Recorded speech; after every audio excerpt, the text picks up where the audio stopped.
This is Shelley Kraft. We're coming to you live on SNNLive. We're at the NIBA conference. We're in Fort Lauderdale, Florida. I'm here with Jack Stoch of Globex Mining. Public company, symbols, GMX on the TSX and GLBXF on the OTCQX. Jack, welcome one more time onto SNNLive. Thank you very much. Pleasure to be here. It's good to have you. You know, when we look at Globex, that's a good name because you cover the globe with all of the elements that you have in your company. I mean, you must have half the chart in your company. Yeah. I mean, I'm not saying that facetiously. No, we have about half the periodic table in asset base. Okay. Of all of those spread out amongst all your subsidiaries, and your company is very vast. Tell me a little bit about what's going on with those subsidiaries.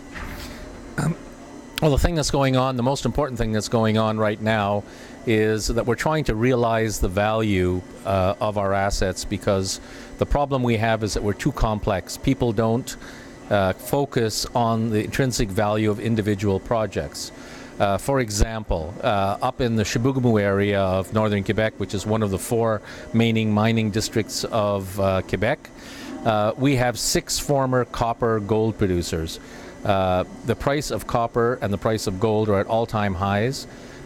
These are former producers, so there's a lot of material that's left in the ground. For example, when gold was $32 an ounce, now it's over $1,400 an ounce. Copper was 30-40 cents a pound, now it's over $4.50 a pound. So that stuff is an asset now. They were former producers. We've bunched those assets together. We're going to spin them off as a dividend and rights offering to our shareholders so that the value of those assets can be recognized. They can be explored, and if we can prove up the tonnages, put them into production. We're doing the same thing with a number of other assets. We have a what's called a refractory gold technology, where we've proven that we can separate gold out of difficult ores. Places where people are only getting 40% of the gold recover, we are able to get up in the high 90%. We've done a number of tests for a number of producing companies. The results have been exceptional.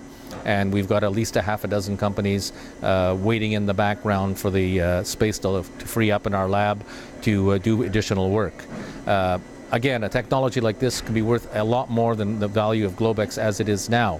We have to separate it out, dividend it out to our shareholders so that the value can be recognized for what it is. Well, as soon as you do that, I promise you, your shareholders will take notice. There's no question about it. And I think once the shareholders see what's going on, the street will catch on pretty quick.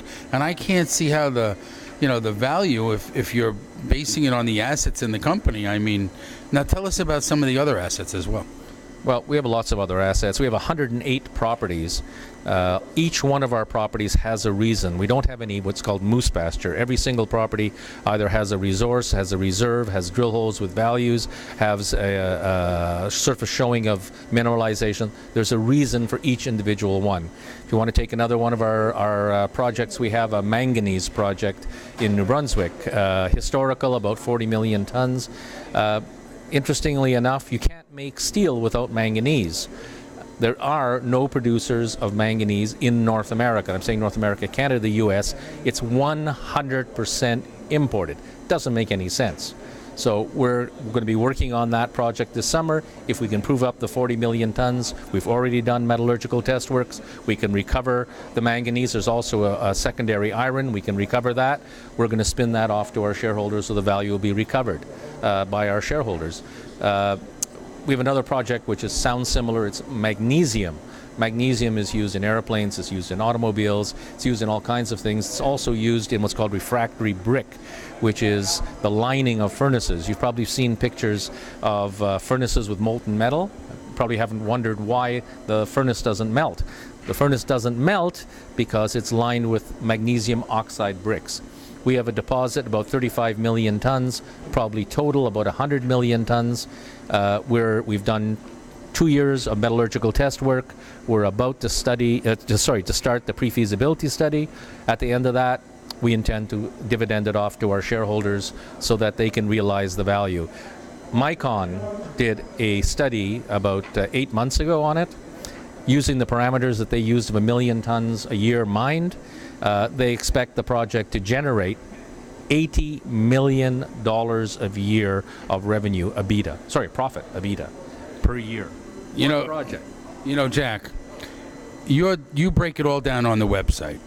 Yep. So what's the website? globexmining.com. Actually, in about 2 to 3 weeks, we are going to have a brand new website. It's going to be all redone, modern, more up to date. Ladies and gentlemen, GMX on the TSX, GLBXF on the OTCQX, Globex Mining. Jack, thank you for coming on to SNN Live. Thank you for listening to me. You got it. Bye-bye.